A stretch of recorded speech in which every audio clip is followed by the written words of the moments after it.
Junior college, IIT, JEE, NEET academy, seat guarantee programme.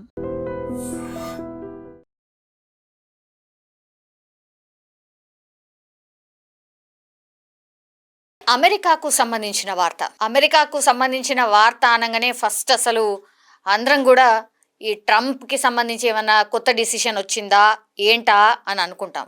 కానీ అమెరికాలో ఏవైతే రూల్స్ ఉన్నాయో వాటిని స్ట్రిక్ట్గా పాటించాల్సిందే. ఎస్పెషల్లీ అమెరికా పౌరులు కానటువంటి వాళ్ళు, అంటే విదేశీయులు, అంటే మన వాళ్ళు ఎవరైతే పోతారో, ఇండియానే కాదు మొత్తం వరల్డ్లో ఉన్నటువంటి ఏ దేశం నుంచి వెళ్ళిన వాళ్ళైనా సరే అక్కడ వాళ్ళు ఏమైపోతారు అంటే విదేశీయులు.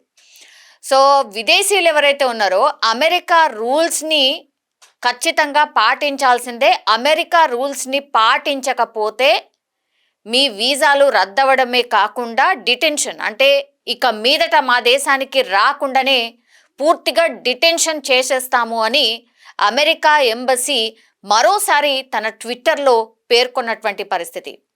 ఇది ఏ సందర్భంలో ఎందుకు అని మాట్లాడినప్పుడు యాక్చువల్లీ ఇల్లినాయిస్ స్టేట్లో భారతీయురాలు ఒక ఆమె స్టోర్కి, అంటే గ్రాసరీ స్టోర్, సూపర్ మార్కెట్ అనుకోండి, అక్కడికి వెళ్ళిన తర్వాత ఆ స్టోర్లో దాదాపుగా 7 గంటల పాటు గడిపి కంప్లీట్లీ ఆ స్టోర్లో ఉన్నటువంటి ప్రతి ప్లేస్ని క్షుణ్ణంగా తిరిగిన తర్వాత ఆమెకు అవసరం ఉన్నటువంటి వస్తువులు ఏవైతే ఉంటాయో వాటన్నిటిని కూడా షాపింగ్ చేసుకుంది, మంచిగా ట్రాలీలో వేసుకున్నది. 7 గంటలు అంటే సుదీర్ఘమైనటువంటి షాపింగ్ అనుకోవచ్చు. ఇక ఆమె 7 గంటలు, ఇంతసేపు అసలు ఎవరైనా స్టోర్లో గడుపుతారా, ఇన్ని గంటలు ఏంది, అసలు ఎందుకు ఇట్లా షాపింగ్ చేస్తుంది అని ఆల్రెడీ ఆ స్టోర్లో ఉన్నటువంటి వాళ్ళు కావచ్చు, లేదంటే సీసీ కెమెరాస్ ఎంత కామన్ అయిపోయినాయి.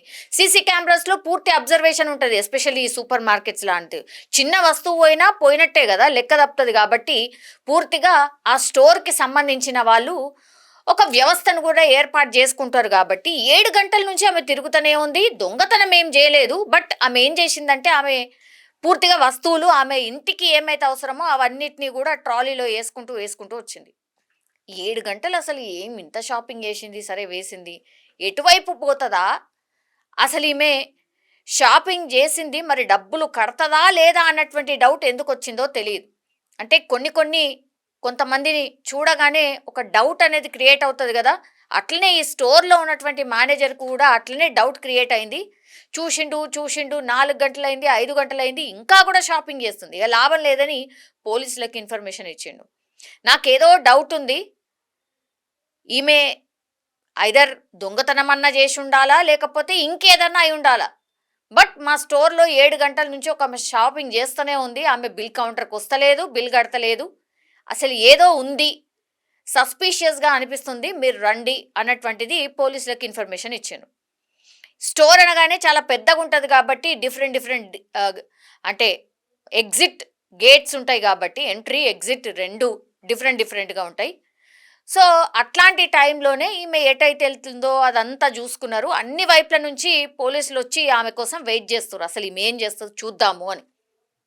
తీరా చూస్తే క్యాష్ కౌంటర్లు అన్నీ దాటిపోతుంది. ఇక ఆల్మోస్ట్ అన్నిటినీ 7 అవర్స్ షాపింగ్ చేసిన తర్వాత క్యాష్ కౌంటర్స్ అన్నీ దాటేసి బయటికి వెళ్ళిపోయింది. ఆల్మోస్ట్ ఎగ్జిట్, ఇక ఇంకా 2 అడుగులు వేస్తే ఇక బయటకు ఎగ్జిట్ వెళ్ళిపోతుంది. అక్కడ వెంటనే స్టోర్ మేనేజర్ వచ్చిండు, యాజ్ వెల్ యాజ్ పోలీసులు వచ్చిండ్రు. ఏంది నువ్వు అసలు బిల్ కట్టినవా, ఏది నీ బిల్ అని అడిగినప్పుడు ఎక్కడుంటుంది, అసలు ఆమె కట్టనే లేదు కదా. తీరా చూస్తే ఆమె షాపింగ్ చేసింది ఎంత అంటే $1300 ఆమె షాపింగ్ చేసింది. మన ఇండియన్ కరెన్సీలో, అంటే భారతీయురాలు కాబట్టి ఆమె మన ఇండియన్ కరెన్సీలో 1,11,000 సమ్ చేంజ్ బిల్ కట్టకుండానే ఆమె బయటికి పోదామని చూసింది. పోలీసులు పట్టుకున్న తర్వాత ఆమె దగ్గర ఏం ఆన్సర్ ఉంటుంది, బిల్ ఎందుకు కట్టలేదు, బిల్ ఏది అని అడిగినప్పుడు ఆమె దగ్గర లేదు కదా, ఏం చెప్తుంది, చెప్పడానికి ఏం లేదు. ఎందుకు ఇట్లా చేస్తున్నారు, నేను అసలు బిల్ కట్టకుండా ఎందుకు పోతా, అయినా ఇంత 1,11,000 రూపాయల సామాన్ని నేను ఎట్లా తీసుకుపోతా, కట్టకుండా నేను ఎట్లా పోతా అని పోలీసులు ఎంట్రీ ఇచ్చి బిల్ అడిగేసరికి ఆమె దబాయించడం స్టార్ట్ చేసింది, రిక్వెస్ట్ చేసింది, నన్ను ఇట్లా చేయకండి, చాలా ఎంబారెసింగ్గా ఉంది, అందరు నన్నే చూస్తున్నారు, నా ఇజ్జత్ పోతుంది అని ఆమె బతిమలాడుకుంటుంది పోలీసులని. కానీ వాళ్ళు ఏం చెప్తున్నారు, నువ్వు రిపీటెడ్గా ఎందుకు ఇట్లా అంటున్నావు, నీ దగ్గర బిల్ ఎక్కడుంది, నీ బిల్లే లేదు కదా, అడిగితేనేమో నువ్వు అసలు చూయించినవా, క్యాష్ కౌంటర్లు అన్నీ దాటేసి నువ్వు ఆల్మోస్ట్ ఎగ్జిట్కి వెళ్ళిపోయినావు, నువ్వు బిల్లే కట్టలేదు, మళ్ళనేమో నాకు ఎంబారసింగ్ ఉంది, నాకు అది ఉంది ఇది ఉంది ఎట్లా అంటావు అని క్వశ్చన్ చేస్తుంది పోలీస్. అప్పుడు మరి ఏం చేయబోతున్నారు, ఇప్పుడు నేను ఏం చేయాలని, నాకు కనీసం ఫోన్ చేసుకునే అవకాశం ఇవ్వండి, అది ఇవ్వండి అని అంటే లీగల్లీ నీ మీద యాక్షన్ ఉంటుంది, లీగల్లీ కంపల్సరీ ఆ పేపర్స్ ఏవైతే ఉంటాయో లీగల్ యాక్షన్కి సంబంధించిన పేపర్స్ అవన్నీ కూడా చూడాల్సి ఉంటుంది, నీకు డెఫినెట్లీ శిక్షణ అయితే ఖరారైతుంది. బికాజ్ $1,300 బిల్ కట్టకుండా నువ్వు షాప్ దాటాలనుకున్నావు, అది లాసే కదా, షాప్ కీపర్కి లాసే. ఒక రకంగా చెప్పాలంటే నువ్వు దొంగిలించినట్టు, నువ్వు దొంగవు, నువ్వు దొంగతనానికి వచ్చినవని క్లియర్ కట్గా చెప్పడం అయితే జరిగింది. ఆ వీడియోలో మనకు స్పష్టంగా కనిపిస్తుంది. ఆమె చెప్తుంది అప్పుడు, నాకు ఒక 20 years బేబీ ఉంది, నా కోసం వెయిట్ చేస్తూ ఉంటుంది, నేను అక్కడికి వెళ్ళాలి, అందరు పరేషాన్ అవుతారు, నాకు కనీసం ఫోన్ చేసుకోవడానికి అవకాశం ఇవ్వండి అని బతిమలాడుతుంది. ఫస్ట్ నువ్వు నీ ఇంటికి వెళ్ళడానికి లేదు, నువ్వు డైరెక్ట్ ఇప్పుడు పోలీస్ స్టేషన్కే వెళ్ళాలి, పోలీస్ స్టేషన్కి వెళ్ళిన తర్వాత సంగతి తర్వాత చూద్దాము, నీ మీదనైతే ఫస్ట్ లీగల్లీ అయితే యాక్షన్ తీసుకోబోతున్నామని చెప్పకనే చెప్పారు. యాక్చువల్లీ ఆమె ఇంగ్లీష్లో మాట్లాడుతుంది కానీ ఆమె నార్త్ ఇండియన్ లాగా కనిపిస్తుంది, తెలుగుకి సంబంధించిన ఆమెనైతే కాదు, నార్త్ ఇండియన్ లాగా కనిపిస్తోంది. సో నార్త్ ఇండియన్ ఒక స్టోర్కి వెళ్ళి ఒక రకంగా దొంగతనం చేసినట్టే లెక్క. ఇప్పుడు యుఎస్ ఎంబసీ క్లియర్ కట్గా చెప్తుంది, మీరు దోపిడీలు చేసినా, దొంగతనం చేసినా, లూటీ చేసినా, ఇంకేదన్నా చేసినా సరే మీ మీద కఠినంగా శిక్షలు ఉండబోతున్నాయి. యాజ్ ఎ విదేశీయులుగా మీరు వచ్చిండ్రు కాబట్టి ఆ మర్యాద ఉంచుకోండి, అలాగే ఉండండి, మెలగండి, ఇక్కడ ఉన్నటువంటి రూల్స్ ఏందో తెలుసుకోండి, తెలుసుకున్న తర్వాతనే మా దేశానికి రండి అని క్లియర్ కట్గా చెప్తున్నారు.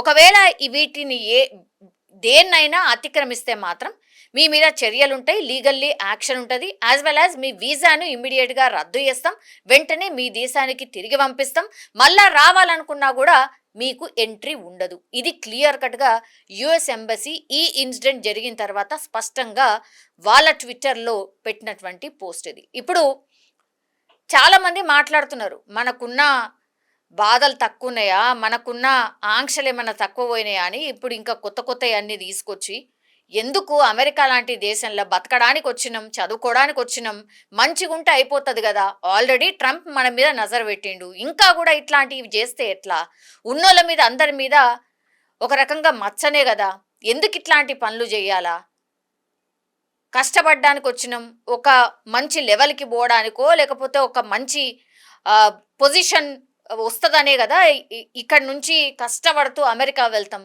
అక్కడ పోయిన తర్వాత ఇట్లాంటి పనులు ఎందుకు చెయ్యాలా అని చాలామంది మన ఇండియన్ కమ్యూనిటీ కూడా కామెంట్ చేస్తున్న పరిస్థితి కనిపిస్తోంది. కానీ నిజంగానే ఎందుకు వేరే పరాయి దేశంలో ఇట్లాంటి పనులు ఎందుకు చేయాలా, ఎందుకు ఇజ్జత్ తీసుకోవాలి, నిజమే కదా.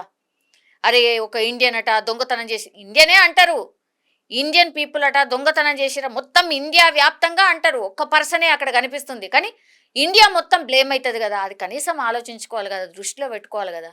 ఇదే చాలామంది కామెంట్ చేస్తున్న పరిస్థితి కనిపిస్తోంది. ఓకే, ఈ ఇన్సిడెంట్ మీద మీరేమనుకుంటున్నారు? నిజంగా ఇట్లాంటి ఐ థింక్ అప్పుడో ఇప్పుడో అడపాదడప మనం కూడా వింటూనే ఉంటాం కదా. మీ కామెంట్ ఏంటి, మీ ఒపీనియన్ ఏంటి ఈ ఇన్సిడెంట్ మీద? నిజంగా ప్రస్తుతం ఉన్నటువంటి సమాజం దేనికి ప్రయారిటీ ఇస్తుంది?